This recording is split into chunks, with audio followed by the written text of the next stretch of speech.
Good. I was going to say good morning. That would have been a mistake, wouldn't it? Well, a mistake right at the top of the show. What am I like, eh? It's been a long day. I felt like I was in the next. I felt like I was on Friday already. Look, good evening. Welcome to the Open Door Show from Property CEO. At least I got the company right, that's for sure, and the name of the show. Say again, Ian. It proves it's live. It's definitely live. Oh, it's definitely live. We're definitely here. The mistakes will come. Don't worry about it. My name's Richie Crapson, if you do not know that. And of course, I'm here with the other half of Property CEO, Mr. Ian Child, who never makes a mistake. Say good evening, Ian. Good evening, Ian. Good to have you with us. But yeah, he's critical of my mistakes. But let's see if he makes any mistakes this evening. If he does, put them in the chat box. Let me know. Okay, let me know. It's great to have you here as always, and over the next 45 minutes. Okay, and that's all we do. 45 minutes. If you are new to this show, it was once described as informative and punchy. Of course, that's what it's going to be over the next 45 minutes. We, as always, will take a deep dive into the world of small-scale property development. Isn't that right, Mr. Child? Certainly is. We're going to be covering some of the latest news items, also talking to some of the movers and shakers in the world of property, giving hopefully a bit of an inside track as to what's going on in that particular space, and also shining a bit of a light on some of the areas that we think might be a good opportunity for new developers to be taking a look at. Well done, Ian. No mistakes in that bit. I think you've done extremely well. Above all, and this is so important, we're here to have a bit of fun. Lots of stuff going on in the world, but life is too short not to have a bit of fun. At least 45 minutes. But of course, we need you to join in. We need you to join in and have fun with us. And we have a guest this evening. We'll talk about that in a minute, so you won't be disappointed. You just got not to listen to myself and Ian for the next 45 minutes. We have a guest, so you can listen to him as well, which will be good fun.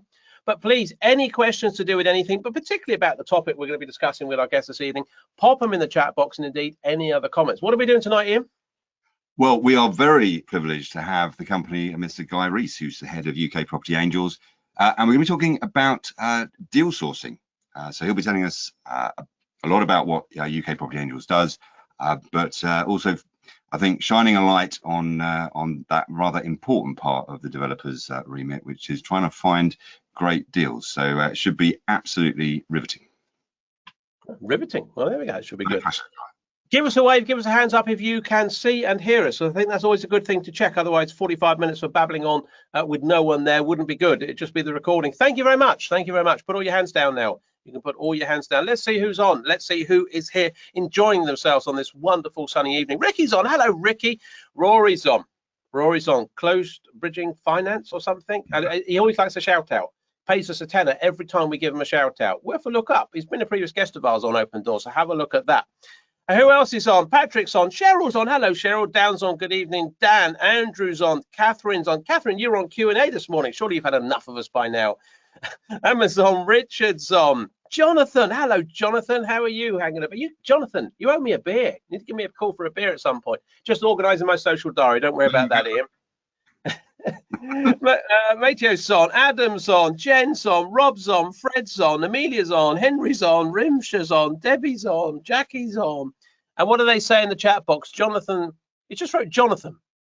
Jonathan's just said Jonathan. I'm not sure what that means. Okay. I totally agree. Yeah. Morning, gents. Good morning, gents. Exclamation mark, says Dan. Unbelievable.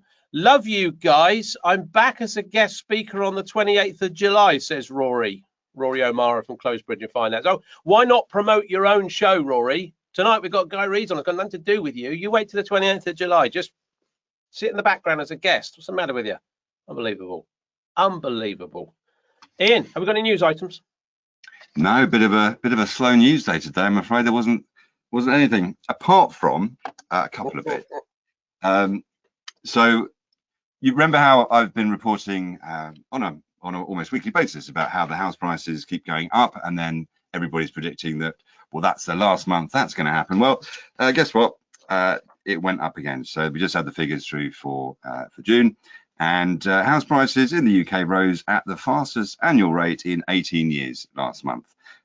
So year on year, we're up to 13% increase, and prices rose 1.8% compared with May, which was the biggest monthly rise since early 2007. Interestingly, everybody's putting it down to the supply-demand imbalance, and that's the reason the house price is going up. They reckon the cost of living squeeze isn't impacting the housing market at the moment, because that at the moment is impacting people on a slightly people on the lower end of the affordability scale. There are a lot of people that are still wanting to move that have some cash. Interestingly, though, in July, I think we're starting to see some more houses come onto the market as people start to see that or predict that house prices are kind of peaking. So they're thinking, well, maybe get in now, and that might help kind of ease things. But they just keep on going up and up. So I thought I'd give you a bit of an update on that, and I'm sure who knows what happened in July. And then there was a bit of news in the sort of government quarter today. So quite a lot happening there. We've had, I know you've probably all been thinking that we've had the existing team in the housing department around for quite a while now.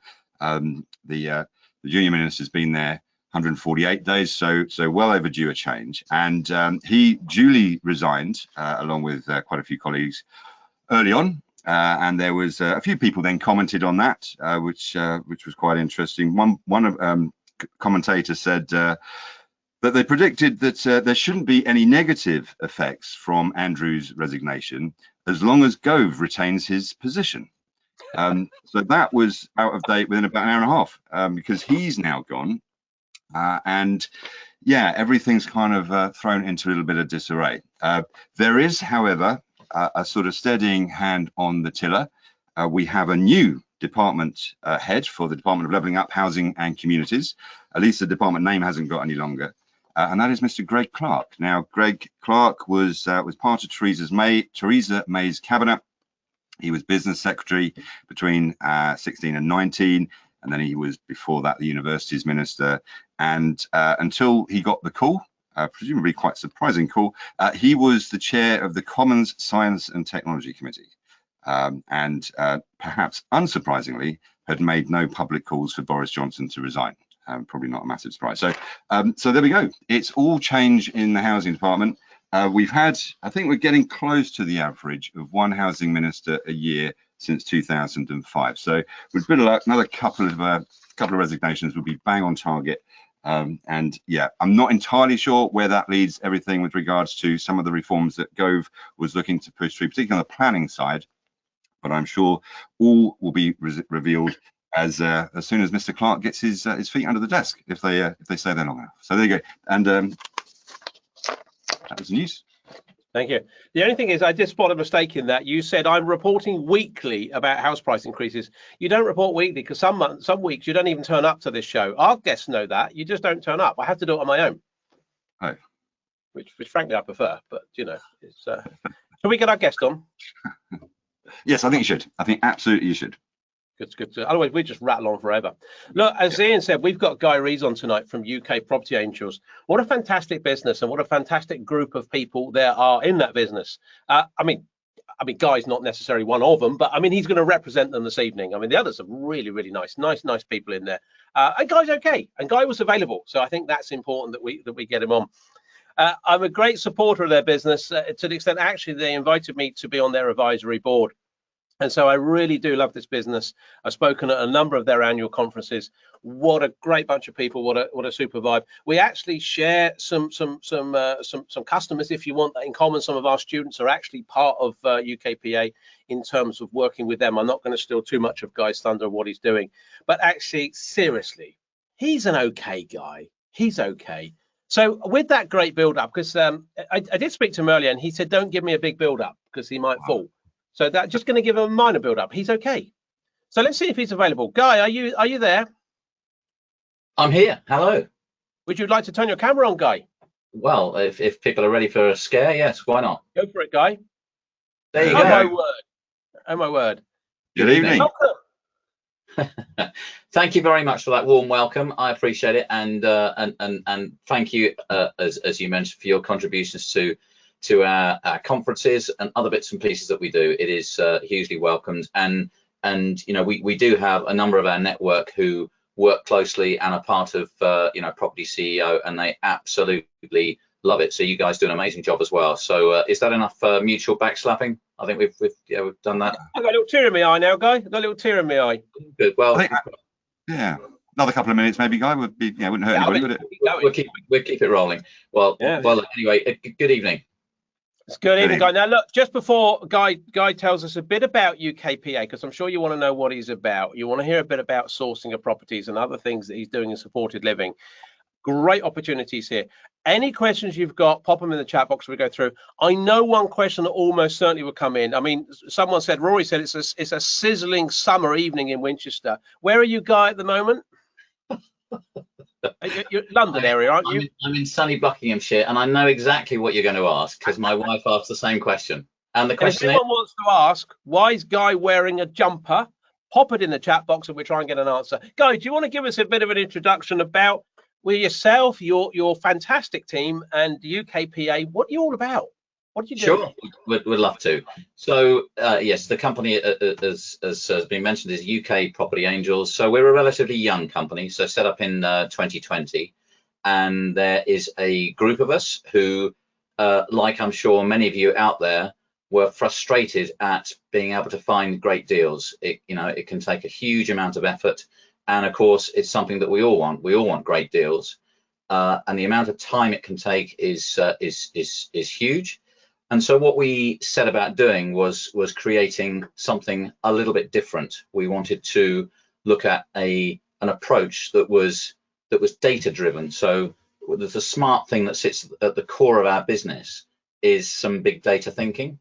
So one of our teams, a guy called Andrew Cusack, who is a big data expert, had a very successful business, technology business in the airline industry with clients like British Airways, Etihad, Saudi Airlines, and so on. So you can imagine how complex those businesses are. And what he and his development team would do is develop smart dashboards to help those senior management teams with their actionable insights or business decisions, as I would call them. So with that kind of data mindset, it didn't take Andrew long when he entered the world of property to think, what can we do that's super smart with data? So that's a kind of key part to what we're doing. So a data-driven and systems-driven approach to the business. The other thing that we that we were really keen to do was make sure the business was mission-driven. And one of the things that is very close to us is supported living. So we all, either in our families or close contacts, have people with certain requirements. Myself, I've been involved with Care Home Group. I was chairman. We had just over 100 learning disability homes, so we're very familiar with that space. And so what we wanted to do was actually have a strategy that could target properties and could provide great places to live for supported living and indeed other social impact strategies. So data-driven, mission-driven. And then the third thing we wanted to do, given that we can't be everywhere all at once, was we needed a great network. And so what we've been busy building over the last 18 months is a national network of what we call network partners. They are effectively negotiators. So if you imagine for a moment, we have a smart database that produces these lovely off-market opportunities. When they come through the system in Bristol or York or wherever they happen to be, we need to have local property experts who will then go and see the vendors, secure an ethical win-win deal, and then we then take the project forward, either for those developers to build their portfolio or in partnership with ourselves to build a portfolio there. And then the other key thing that we looked at when putting the business together was the current market opportunities. And it won't surprise most of you out there that we decided to focus initially on commercial to residential. So we all know, of course, the changing high street, the move to online, and of course the recent change in laws around MA, mercantile to abode for the Latin lovers amongst you.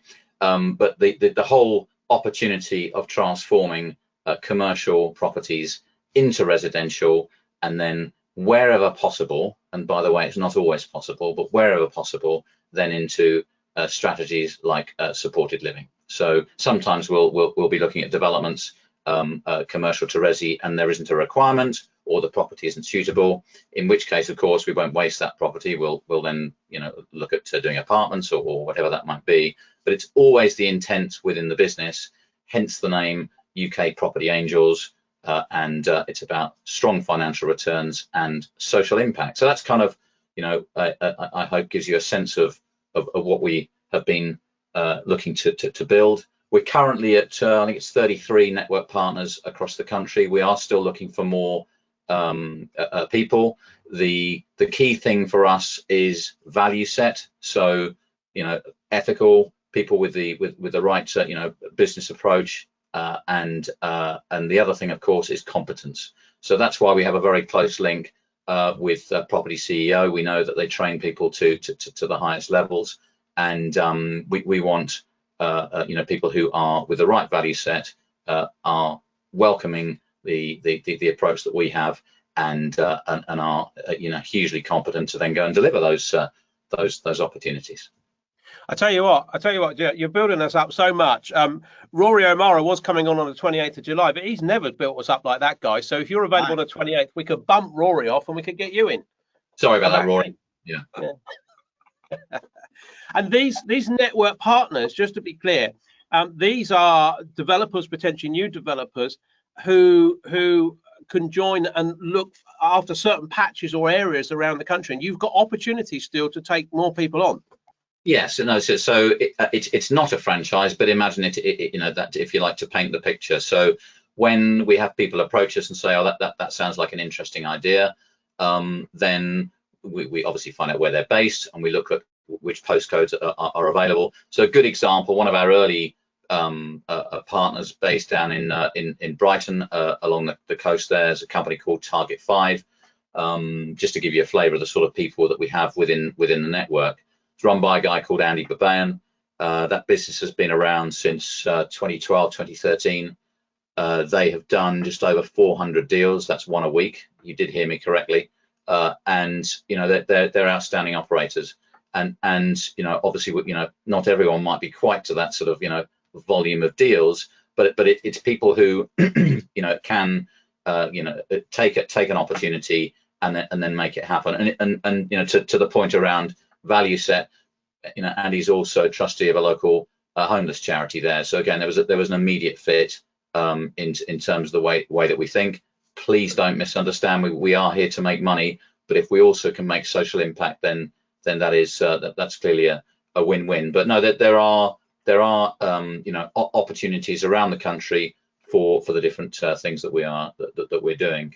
And I guess the other thing, just to add to that, if I can ramble on just for one more minute, was that the reason why those network partners like it, apart from the fact that, as we've said at the top of the show, looking for great deals, is because the whole idea behind this is to enable the local property developers to be concentrating on what they do best. In other words, if we do the heavy lifting with the data analysis, the campaign management, etc., then all that happens at their end is they're waiting for those deals to come through. So it means that they can spend 100% of their time speaking with vendors and then delivering projects. That's the basic division of labour. Rambling on a bit, isn't he, Ian? He is rambling on. Do you notice that? Too much.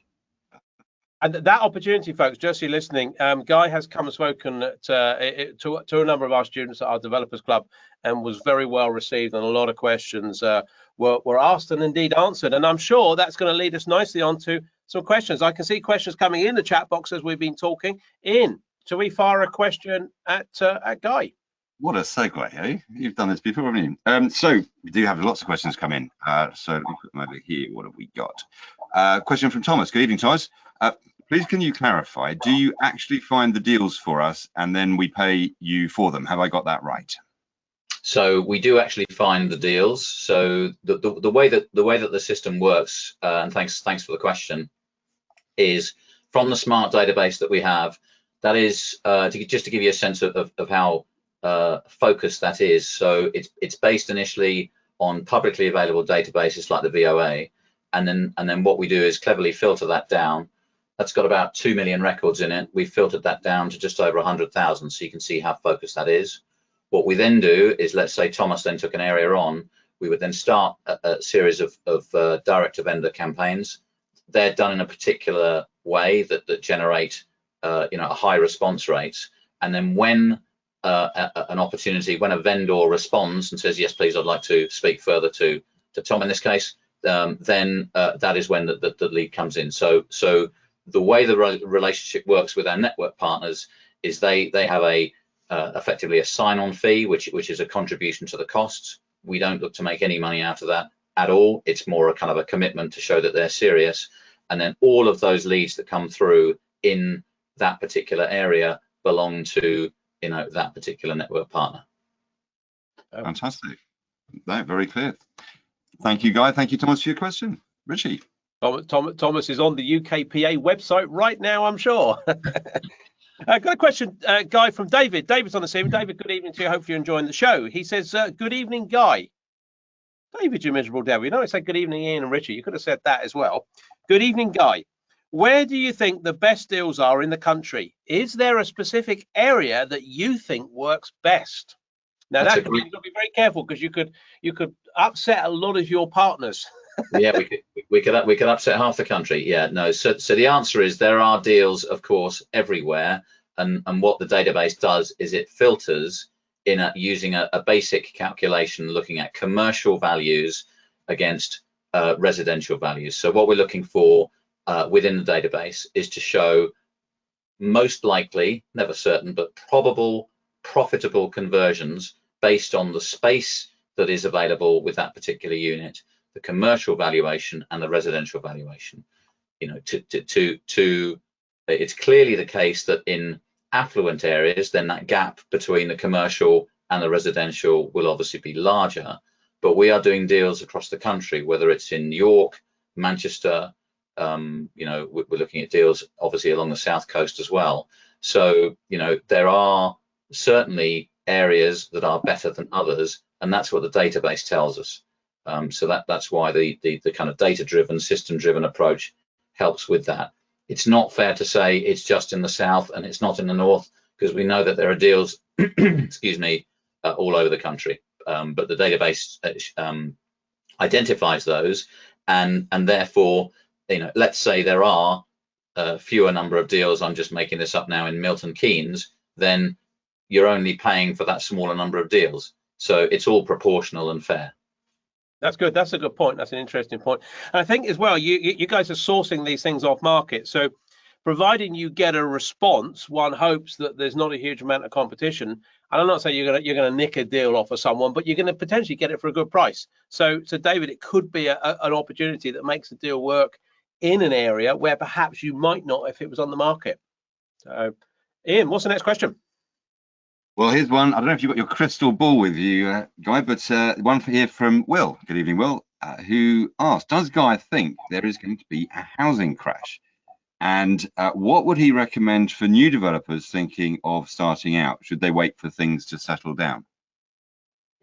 There's a question. The truth is, who knows? I mean, what we do know, of course, you mentioned earlier on, cost of living squeeze, impact on the economy. You know, it maybe the market is starting to slow. Surely at some point it will do. I guess the mindset that we have is there is always opportunity. Clearly, you need to be very, very careful when you're buying.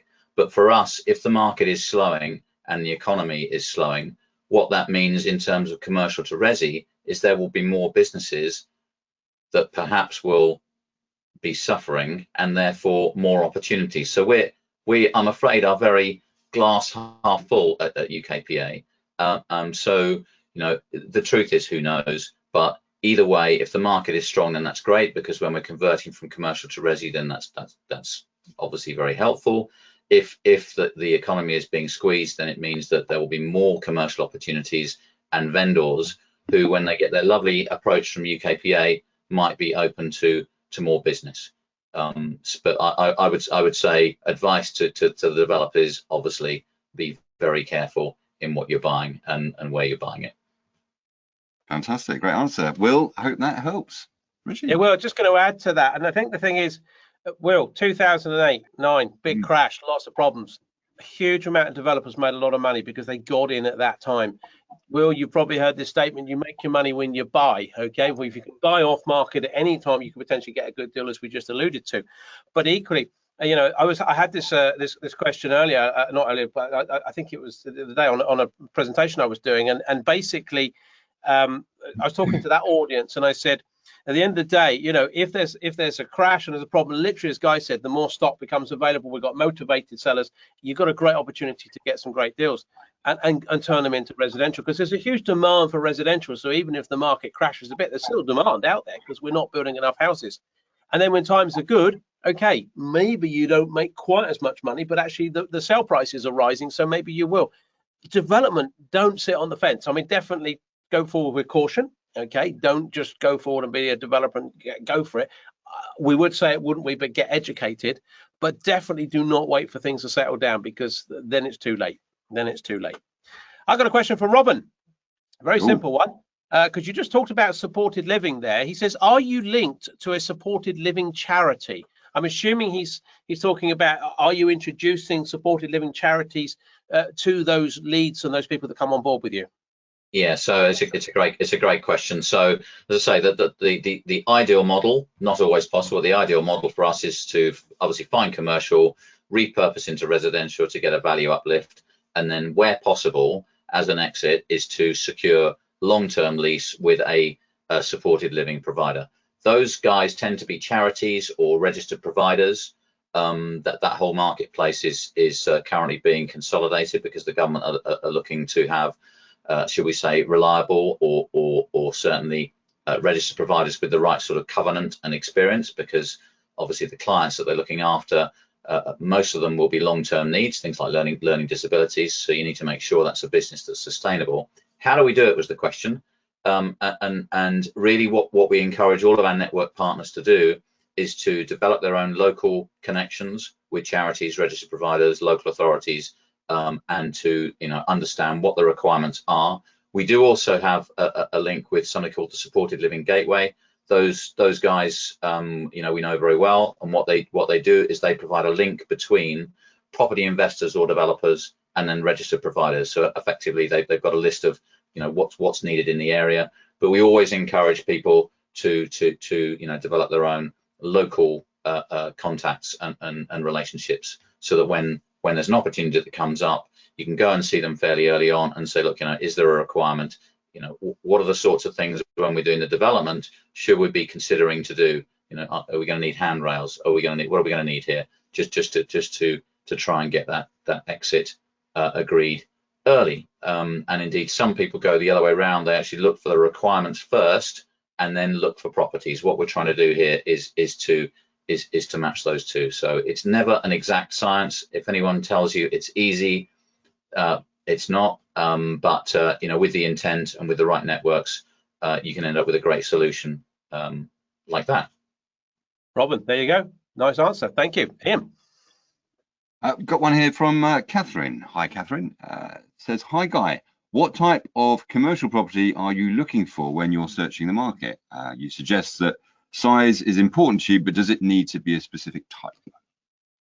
Yeah, so what the database looks at under Class MA is basically most of Class E. So we get all sorts of properties coming in. Some could indeed be industrial. Some could indeed be office to resi opportunities. I mean, there's one that we're looking at the moment. So this is down in Hove. It's an office to residential.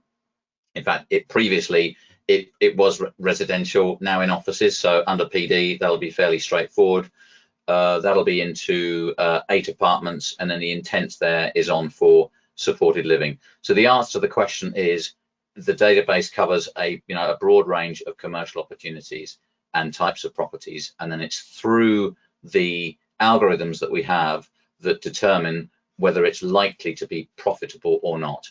Of course, it depends then on the local property expert, the network partner, to go and assess it and see what's possible, or see what's even more possible. You never know when you start looking at the property. But there isn't a specific type.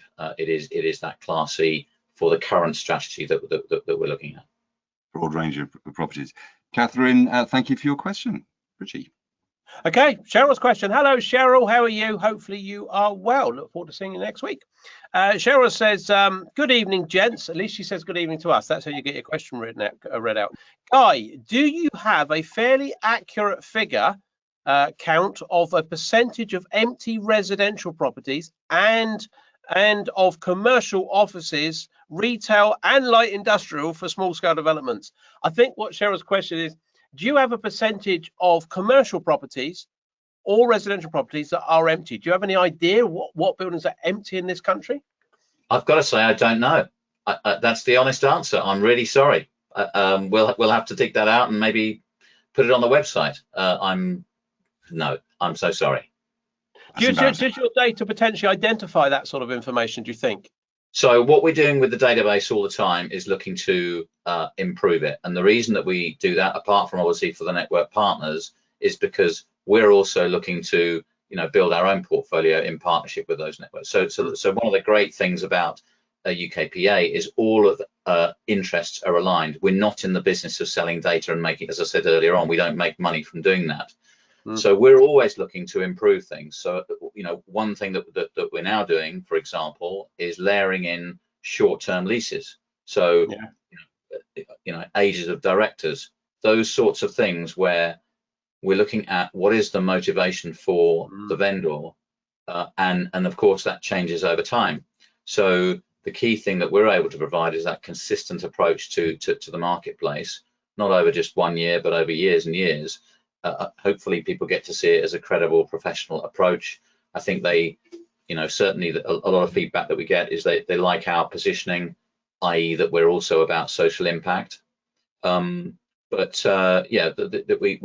always looking at improving the database across multiple different points there. But I'm really sorry I haven't got those detailed stats with me. Disappointing, really, isn't it, Cheryl? Disappointing. I'd get someone else. Yeah. I can shed a little bit of light. The scrap of information that I have for you, Cheryl, is that there was a report done by the CPRE, I think the artist formerly known as the Campaign for Protection of Rural England, and of course their big thing is to make use of brownfield land and stop developing the countryside. And they came out with a report a little while ago now that off the top of my head was that there was the capacity to build 1.3 million homes if we reutilize the existing brownfield land that could be converted into houses, so the unused brownfield land. So, which is, according to the government stats, around about 4 years worth of new housing. So that's the only stat that came to mind when you asked your question, but I'm sure there's probably some other stats there on residential as well. Do you notice, Ian, Guy wrote that down? He's going to use that next time in his answer. Bang on. Free on us. I think really good. Thanks for that, Ian, and Guy. Thanks for the answer. I think it's a good. You can see that Guy's system, just as you say, can layer other information in, and clearly that's a great motivator if these buildings are empty, particularly if they're paying rates on them. So yeah, really good. Ian, what's next? I've got a question here from Jarell. Good evening, Jarell. Good to have you on. Good evening. I may have missed what was said. Can you please clarify how the properties are used to benefit the sourcer / developer and yourself at UKPA in relation to supported living?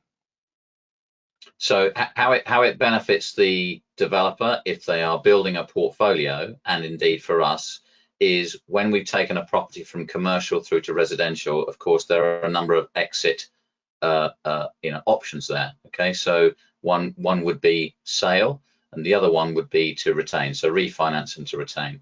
You could either then look at letting it out on a private basis, managing that, or the beauty of supported living is, first of all, there's social impact. Secondly, there's a long-term lease where you are literally handing the keys to an operator, effectively, who a registered provider, who will then have that lease maybe 10, maybe 15 years. So, that there is security of income, no voids, subject, of course, to them being a sound operator. So that's really I think the main benefit of that, social impact and a solid financial revenue stream. So if I've understood correctly, guys, to be clear, that then the developer has effectively the choice of what happens with the property, but one of those quite attractive options is a supported living one. Exactly right. Yeah. Got that. Darrell, thank you for your question. That's very clear, Richie. Raj, nice simple question from Raj. How much do you charge for sourcing a deal? Yes, so we don't source deals. So what we're doing, thanks for the question, Raj, is we find local property experts, network partners, to come on into our network, and a bit like a franchise, they are then partners. And then what we're doing is we're working with them, using that data, using that intelligence to find great deals, and then together we work on them. And what we do, as well as obviously improving the data on an ongoing basis, is we look to support our network partners. As I mentioned, we've got over 30 of them right now. So we'll do a monthly Zoom. We'll bring on experts there. We have a private Facebook group where there's shared expertise. And as Richie mentioned, we do a national conference. We had just over 50 people at the most recent one in Heathrow, where we get some brilliant speakers along, and no names mentioned. We have deal clinics, and the idea really, as I say, is to support the network and to make sure that those deals that are coming through that agreed territory are then supported, funded, and right the way through to exit. Brilliant. I think Raz, the thing is, and Guy will give out some contact details at the end of the show. Get in touch, have a look on their website, get in touch with them, have a chat and understand the mechanics and how it works, and if you wanted to be a partner of theirs, how you can do it. Obviously they can take you through that much more detail than we can on the webinar this evening. Ian, what do we got next? We've got a question here from Nadia. Good evening, Nadia. She says, good show tonight, great content. Fantastic. Great to have you with us. What is the difference between supported living and social housing? Are they basically the same? So support is a great question. Social housing covers a whole range of different things. So, there is supported living, of course, tends to be a long-term need. So that might be learning disabilities, ex-military. There's a whole bunch of requirements out there. Whereas social housing could be housing someone for short-term. Emergency housing is something that we've also we have a separate business that's involved with that. So that's dealing with life difficult situations like domestic abuse and so on. But that is a very short tenure. You also have general housing needs. Okay, so you have specialist care requirements. So not just supported living, but there might be sexual exploitation, there might be addiction, there's all sorts of. So it is a huge area that deserves different and specialist treatment. So probably not enough time to go into it this evening, but they are different, and it is a useful question to distinguish those two. Fantastic, great question, Nadia. Thank you, Richie. Brilliant. I'm just trying to pick some. We've got so many questions. I'm trying to pick out which is a good one. I think let's pick Sabina's question here. Hello, guys. Thank you for this interesting webinar. Is the supporting living rental option as profitable as normal letting? So what we always say to people is to treat it as if it is equivalent to. The reality is sometimes it can be more profitable. So, but in terms of doing numbers, best to assume it is market rate. And the other thing that's I think important is when a development is being done, even though you've got that long-term lease, let's say it's 10 years, sometimes it's shorter, sometimes it's longer. It's important to cater for the fact that that will end at some point in time. So to make sure that the building is also suitable, let's say, to return to resi. And to make sure the numbers still work on that. So we would tend not to over egg the expectation, but we do know, depending on the needs, depending on the registered provider, and depending on the clients, that if you like, advanced revenues can be achieved.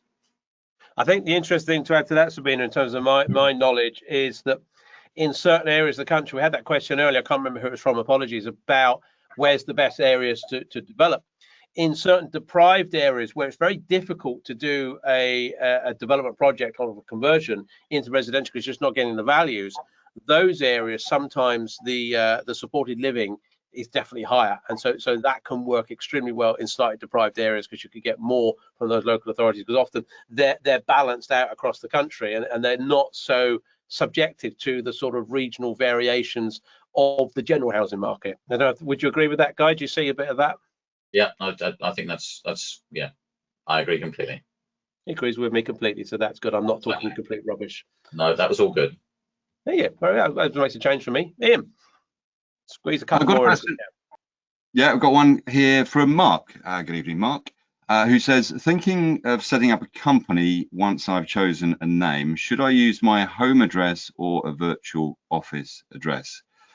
You better answer that one. Don't ask Guy that one. Well, I can answer that one. So basically what I would do, if you're setting up a limited company, then obviously the address is a matter of public record. So I wouldn't be using your home address. I would, by all means, you could have a virtual office address, which is where you pay somebody, various companies around the country who will have an address, registered address for you. Or you can use your accountant. You could, of course, use your office if you've got a separate commercial premises for your business. But I wouldn't set up use your home address. You want to keep that sort of private personal information out of the public domain. People through Companies House and so on are able to contact you through other channels if they need to, but I wouldn't put that out there. Just either have a virtual office address or use your accountant. Thank you for your question, though, Mark. Yeah. And sorry for Not one for Guy. I better get one for Guy. We've got a question from Shelley, which is for Guy, which I think is interesting. So, what makes your approach, Guy, different to other sources that I see out there, out and about? Other sources. Yeah. Other sources. So, our approach is data driven. We think that the approach that our development team have taken is a smart one. We continue to improve it, and it's a filtered approach. In other words, we start off with the analysis that suggests that the opportunities in the commercial to residential space are profitable. So we've already started with a massively filtered data set. From that point, so one, it's making sure the data is of the highest quality, and as I say, we're looking to improve that all the time with different layers. The second thing that we do is we carry out the direct to vendor activity in a systemized and, again, scientific way. So we do things in a certain way that generates high response rates. So to give you an indication, at the moment, for the first letter that goes out, we get in excess of 6% response rate, which most people would, I think, appreciate is significantly higher than normal. And then, of course, as you then build on that, we look for further improvement. So I guess smarter data, smart systems, and then the third thing, as I said at the beginning, is it's about having great network partners, because you can have fantastic deals, you can have them coming through, but if those moments with the vendor are not handled really well and appropriately, then you can blow it. So that's why we're very careful about who we invite into the network. And that's super important, because from an investor's point of view, because obviously we reach out to investors to fund these projects, they know that there are great deals coming through. They know that the network partners are expert and that they will deliver really well. And so it's a great place for them to be looking at placing investments. So I hope that answers the question. I'm sure it does, Shelley. Hopefully that's good. Final question from Nadia. Nadia says, why is he wearing a jumper? It's a really fair question. My wife asked me exactly the same thing. I'm just feeling a bit chilly. Maybe, I don't know. I feel the cold. What else can I say? Did you say you're in Buckinghamshire, Guy? I missed that. Are you in Buckinghamshire, did you say? Yeah, it's right. Is it like North Buckinghamshire? Yeah, yes, it's right in the very north of it. That's my excuse. Yes. So, I'll tell you what, swap places with you, because I don't know about what your studio's like. Ian and I are in our two studios here, our offices in Hampshire, and my studio's been warming up all day. And I tell you what, it's blooming hot in here, I can tell you. Guy, thank you for coming on. That was fantastic. Hopefully everyone enjoyed that. We got a lot of good comments. I tell you what, look, we didn't get all the questions answered. I do apologize. Give us a wave if you'd like Guy to come back again. Give us a wave. Okay, two of you would like Guy to come back. That's great. Two people, Guy said, would Guy come back? Yeah. So what we do, we'll do something special for you too. Okay. No, lots of hands, guys. Lots of hands going up. That was absolutely brilliant. Guy, thank you very much. Now, if people want to contact you, what's your contact details? I'd say that the best place to go to is the website, which is ukpropertyangels.co.uk. So if you head there, and then if it's the network that you're interested in, there'll be a button for network, so you can see, if you like, the proposition for network partners. If it's investment you're interested in, there's a button for investors. And yeah, thank you so much for everyone's time tonight, and just take a minute to register on the website, and we'd be delighted to see if we can help. Good stuff. And what we do is we put Guy's details in the show notes so you can have a look at those. So those of you listening on YouTube at a later date, obviously you're still probably, maybe you're listening in the winter and you're thinking, why are those two guys not wearing jumpers? That might be what you'll be doing if you're watching this in December. But Guy's details will be in the show notes. Guy, thank you for coming on. Go and warm yourself up, get a hot water bottle or something like that, put your electric blanket on, and enjoy the rest of your evening, my friend. Thank you, chaps. We really appreciate the invite. Cheers. Thanks, now, mate. Bye-bye. Thank you. Bye for now. Well, I don't know about you, but I feel a bit cold. A bit chilly, yeah.